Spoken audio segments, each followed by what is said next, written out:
24 jam hidup ini. Kau jangan sembarangan. Kau jangan dibiarkan orang tidur kapan saja, bermain kapan saja. Tidak. Waktu itu ada wazifah namanya. Ada fungsi dan kegunaan. Siapa menentukan waktu itu, penggunaan waktu? Karena yang memberikan waktu itu kepada kita Allah. Dan setiap nikmat itu Allah sudah tentukan untuk kita kemana harus kita gunakan. Itulah orang Islam. Itulah orang Islam itu orang yang sudah menyerahkan dirinya secara totalitas kepada Allah untuk diatur.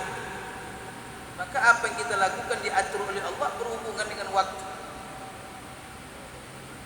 Maka ada kajian kita setiap pagi Ahad, namanya Amalul Yaumi wan Laila.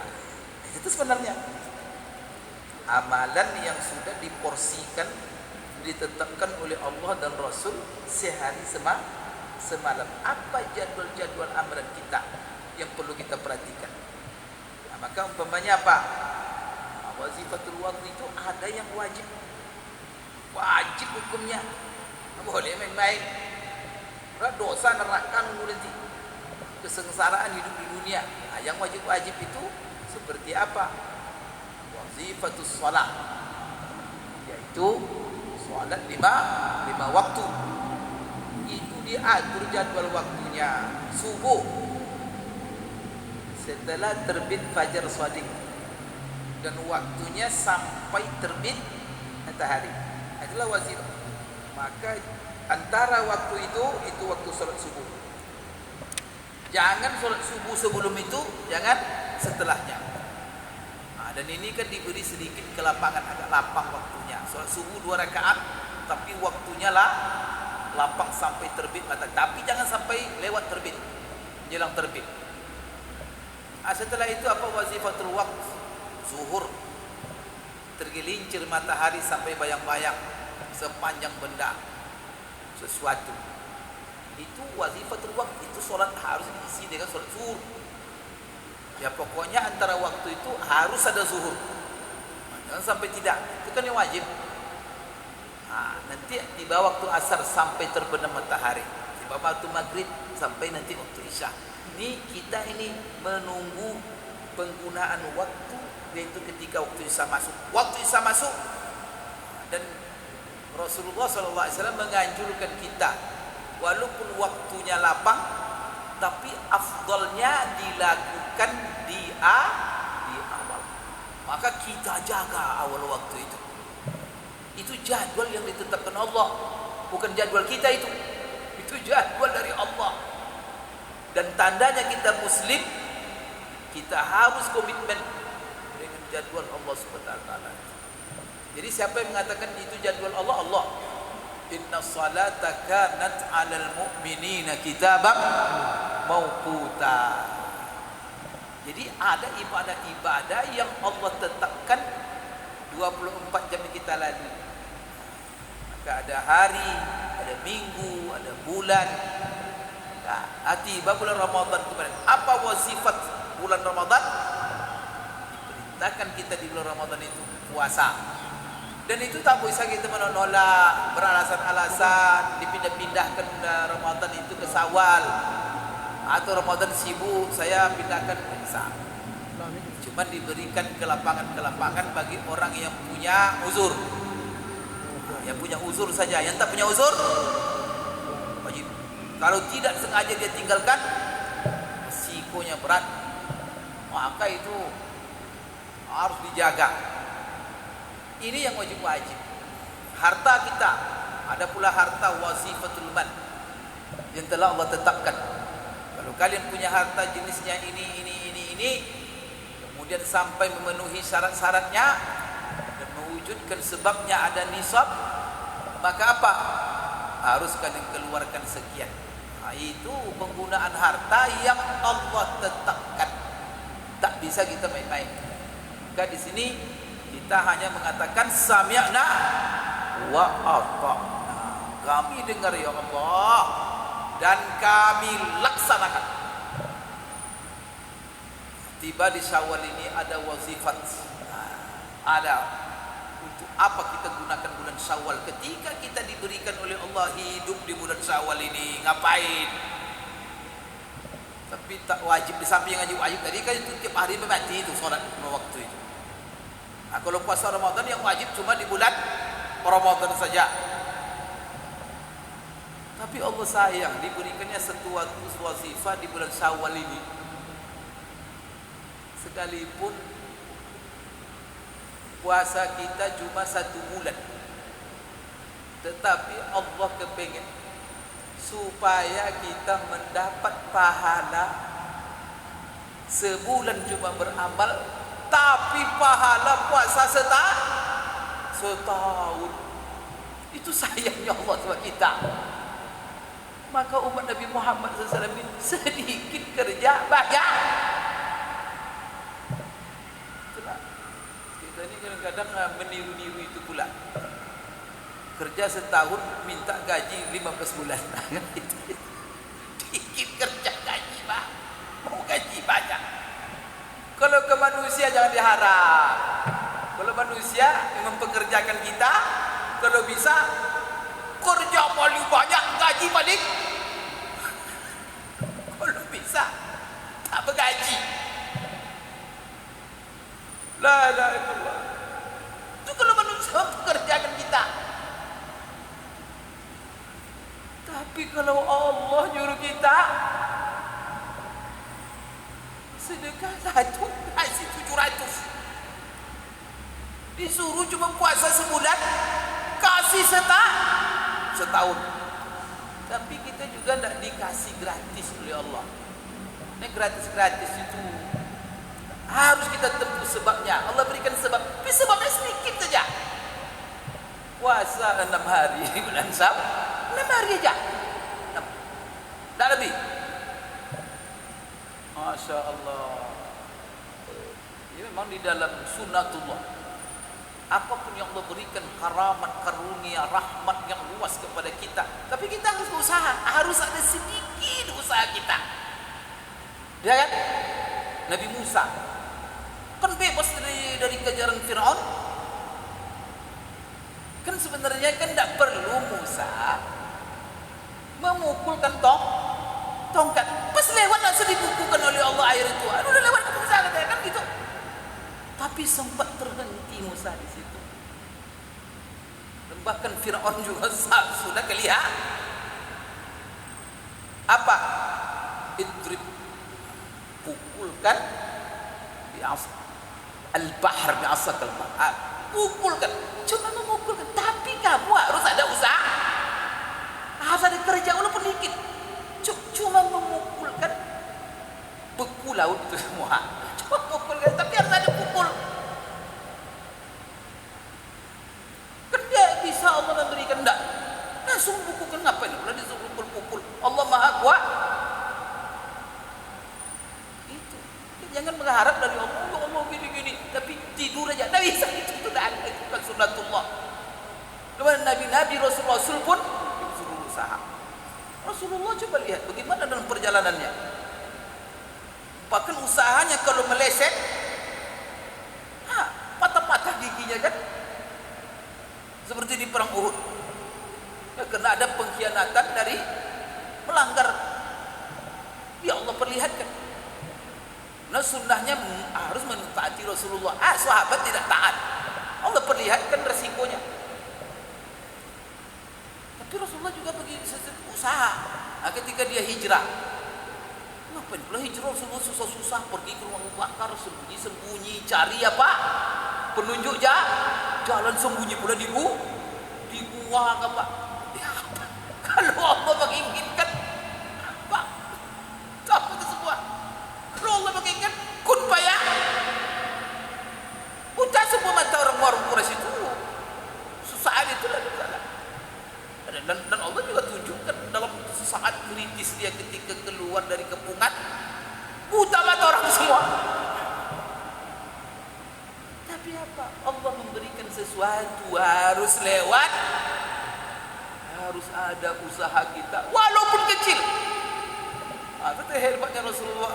luar biasa Rasulullah memberikan pedoman apa? Afdhalul amal adwamuha wa in qalla. Berarti Allah menghargai sebenarnya apa? Bukan banyak yang kamu amalkan, keseriusan kamu itu, itu yang keseriusan kita itu. Maka itu namanya kebenaran niat kita. Itulah sebabnya jangan menunggu kaya baru bersedekah. Ya kan? Kalau gitu, jangan menunggu gini, jangan menunggu gini, jangan menunggu banyak nikmat baru bersyukur. Maka di sini seperti siapa dalam surah Maryam, apa namanya? Ketika itu Siti Maryam butuh kan dalam apa namanya? Dalam kondisi kritis dia butuh makanan, dia butuh apa? Hamil ketika melahirkan. Ya kan Allah kalau seandainya apa? Ingin memberikan kepada dia apa? Ya langsung saja, ada, kun fayakun. Tapi apa kata Allah? Wa huzzi ilaiki bi jiz'in nakhlati tusaqit alaiki rutaban janiyya. Kalau ada orang hamil untuk memudahkan lahir, makan rutab. Jadi katanya kalau perempuan yang sedang hamil itu makan korma, kontraksinya luar biasa. Itu diuji. Maka jangan coba-coba belum sampai waktu melahirkan itu makan korma. Itu nanti bisa. Tapi waktu saat-saat mau melahirkan itu paling hebat adalah kurma yang nama jenisnya rutok. Maryam butuh untuk melanjar karena sakitnya minta ampun. Maka sampai dia sakit melahirkan itu dia bilang apa?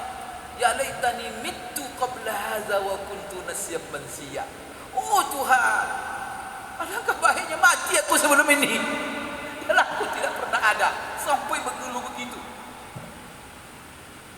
Sebabnya kalau kita di depan penderitaan boleh minta mati.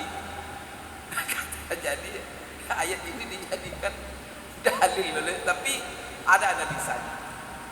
Tapi yang jelas Allah sebenarnya kalau ngasih Siti Maryam apa? Ya buktinya ketika Maryam di dalam mihrab. Setiap waktu makan sudah terhidang. Ketika dia menaikkan itu, Allah suruh dia mendekati sebuah pokok korma. Kemudian disuruh menggoyang. Wahusi ilaiki bijiz'in nakhlati tusaqit alaiki rutaban janiyya. Goyang oleh kamu korma itu, nanti akan berguguran buah rutab. Terbayang oleh bapak menggoyang korma.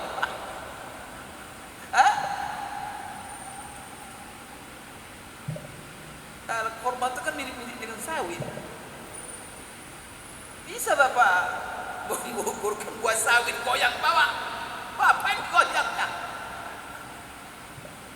Korma itu begitu disuruh Maryam untuk wahuzi, puncak, goyang itu apa? Apa namanya? Apa kekuatan daripada Siti Maryam seorang wanita sekarang lagi hamil tua pula. Kira-kira bagaimana lemahnya? Tapi Allah tak kasih garis, disuruh dia yang penting goyang. Masalah nanti Allah.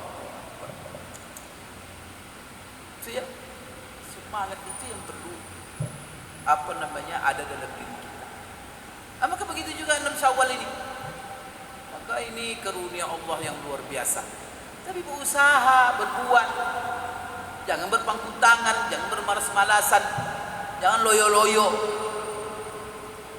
Kadang-kadang tuh begini, apalah artinya pengajian setengah jam apa mana? Nah begitu. Karena karunia Allah itu luas. Pengampunan Allah lebih luas daripada besar, sepenuh langit dan bumi pun. Dosa kita Allah mengampunkannya. Begitu juga hal-hal yang sedikit kita amalkan, semuanya Allah berkah. Ini Rasulullah SAW berjuang, beliau cuma sekitar berapa? Kan 23 tahun inti perjuangan beliau dalam menegakkan agama. Tapi coba bagaimana Allah berkahi itu di dunia. Sampai sekarang tak berhenti umatnya, orang yang beriman kepadanya, orang yang merindukannya, orang yang mencintainya, orang yang membelanya. Semakin hari semakin dia cuma bekerja 23. Sekarang apa yang menjadi hasil kerjanya itu Allah perlihatkan, karena dia memulai dakwah itu sendiri. Setelah itu beriman 4 orang, 5 cuma memulai Islam ini di Mekah. Pertama Khadijah, ya kan? Setelah itu Abu Bakar, kemudian Ali bin Abi Thalib. Inilah orang-orang pemula-pemula.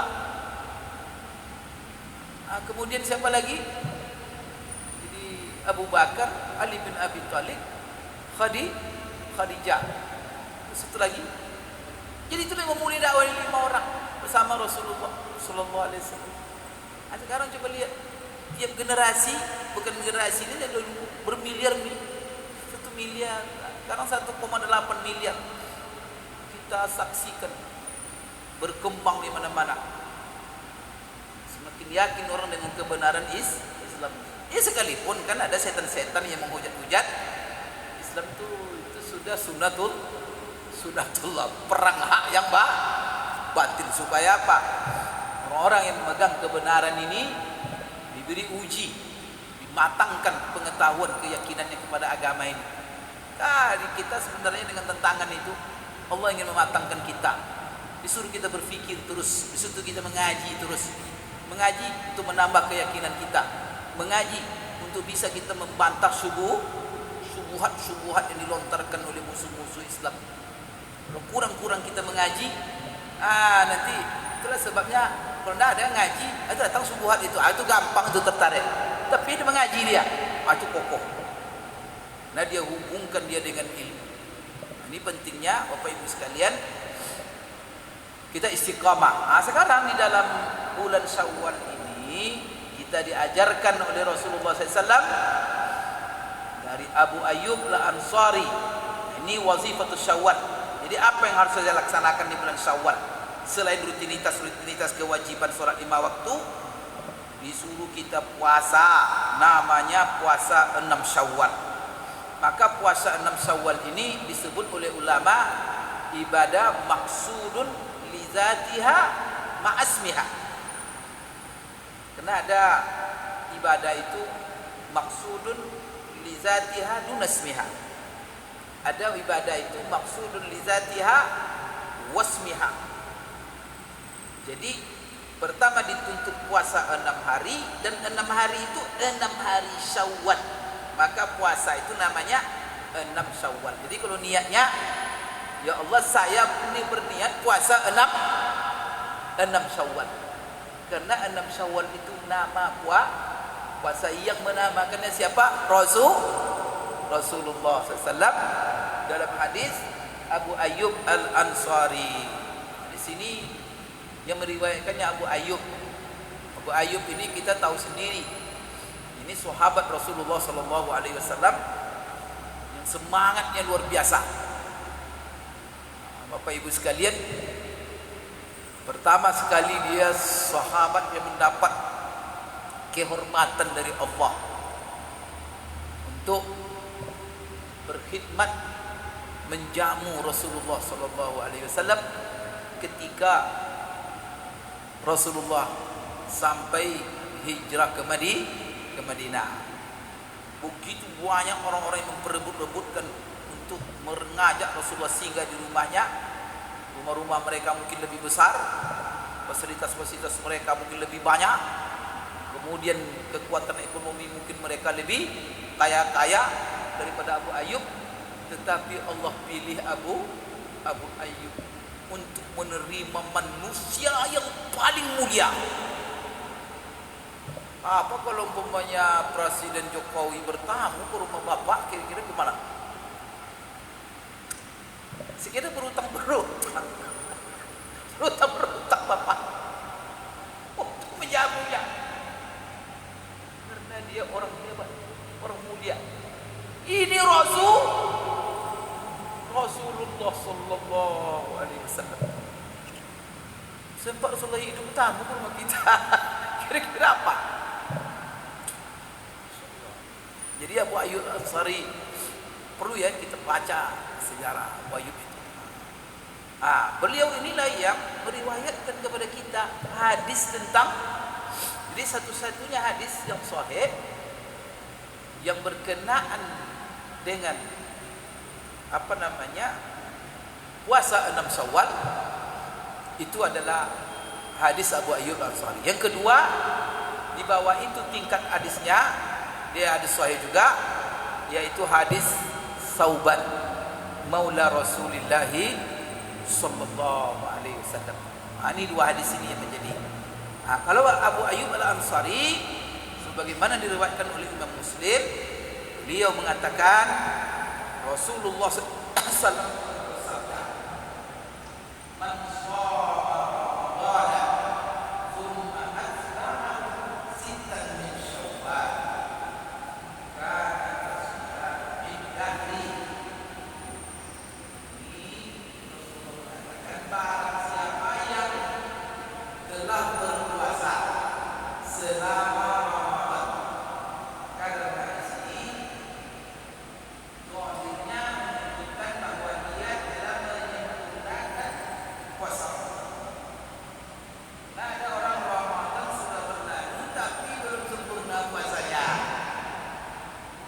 siapa?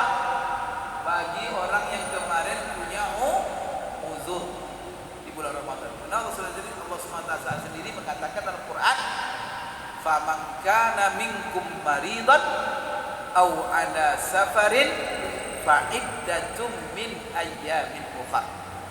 Siapa yang di bulan Ramadan itu sakit, kemudian musafir, lalu dia memilih untuk tidak puasa, silakan. Tapi ganti nanti dengan hari yang lain. Maka pergi musafir dia seminggu, dia pilih tak berpuasa. Ketika Syawal belum lengkap puasanya, berarti dia baru puasa 3 minggu. Berarti belum dinamakan dia puasa Ramadan. Itulah sebabnya dalam ayat itu Allah katakan, yuridullahu bikumul yusra wa la yuridu bikumul usra wa litukmilul iddata. Maka hendaklah kalian sempurnakan bilangannya. Bukan sempurnakan bulannya, tapi bilangan. Karena barangkali ada orang di bulan Ramadan tapi bilangannya belum sempurna. Maka ingat, yang selesai Ramadan jangan lupa, punya utang dah, sempurnakan dulu. Maka dari zahir hadis ini, ulama mengatakan, di antara ulama mengatakan ada yang lebih ketat, seperti mazhab Hambali. Kalau pada mazhab Hambali dikatakan apa? Haram hukumnya puasa 6 Syawal sebelum mengqadha puasa Ramadan. Haram dia. Sedangkan jumhur ulama mengatakan, kalau kita melihat namanya Hanafi, kalau Hanafi luas, malah dia bilang apa? Lebih afdal 6 hari Syawal dulu sebelum qadha. Itu pula itu. Tapi inilah ijtihad ulama. Tapi mazhab Hambali dibantah oleh banyak ulama. Apa dasar kalian mengharamkannya? Sembarang-sembarang mengharamkan. Kalau tidak ada dalil yang tegas, jangan bilang-bilang haram. Kan gitu. Memang tidak ada dalil yang mengatakan haram. Kan ada. Cuma itu istinbat dan ijtihad. Imam Abu Hanifah beristihad lain, bahwa lebih afdal puasa 6 Syawal dulu, baru nanti mengqadha. Kenapa? Karena qadha itu waktunya luas, sedangkan 6 Syawal waktunya sempit. Maka yang sempit didahulukan dari yang lu. Masuk akal enggak? Ada juga. Maka dahulukan 6 Syawal. Dan itu ada juga berdasarkan hadis yang sahih dalam Bukhari Muslim, yaitu masalah Aisyah. Aisyah mengatakan, saya mengqadha puasa saya di bulan Sya'ban. Jadi dia di Ramadan yang lalu, kan? Ini Ramadan ini ada puasa tinggal kena haid. Kemudian apa dia bilang? Saya qadha di bulan Sya'ban menjelang Ramadan. Itu berapa lama itu? Itu kan hampir 11 bulan dia akal baru dia qadha. Kenapa tidak diqadhanya di hari-hari ini? Linsyighali bi Rasulillah sallallahu alaihi wasallam. Karena saya sibuk melayani Rasulullah. Kan itu. Maka ini menunjukkan berarti qadha bisa ditakhir. Kemudian tidak mungkin pula Aisyah selama itu tidak puasa sunat. Kenapa Aisyah terkenal sahabat yang tetap dengan sunnah Rasul? Berarti dia menjelang Ramadan itu puasa hari Arafah, puasa Asyura, puasa 6 Syawal. Maka Abu Hanifah mengatakan, kenapa Aisyah dia apa? Karena waktunya lapang. Sedangkan puasa-puasa sunat ini itu tertentu waktunya. Sedangkan terakhir menurut mazhab Imam Syafi'i. Kalau mazhab Imam Syafi'i dengan Maliki, maka mereka mengatakan lapang pertengahan boleh mendahulukan qadha, dan itu yang lebih afdal. Jadi afdal saja, afdalnya qadha dulu baru puasa 6 Syawal. Kenapa? Karena kaedahnya al-wajib aula bit taqdim minal mandub.